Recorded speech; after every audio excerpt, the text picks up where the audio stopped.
আজ ঈদুল আজহা, কিন্তু সবার জীবনে ঈদের আনন্দ সমানভাবে আসে না।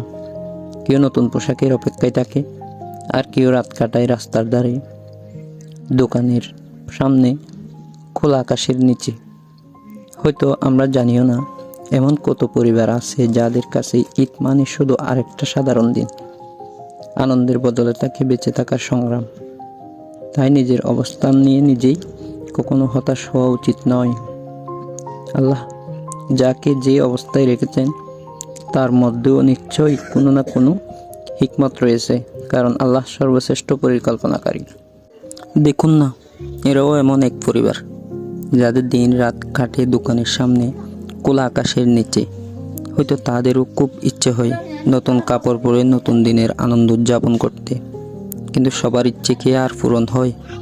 কেউ না চাইতে অনেক কিছু পেয়ে যায়, আবার কেউ হাজারো স্বপ্ন বুকে নিয়েও সামান্য সুখটুকুও পায় না।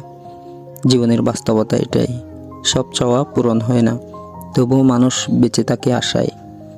আবারও বলতে হয়, নিজের অবস্থান নিয়ে কখনো হতাশ হওয়া যাবে না, কারণ আল্লাহ সর্বশ্রেষ্ঠ পরিকল্পনাকারী।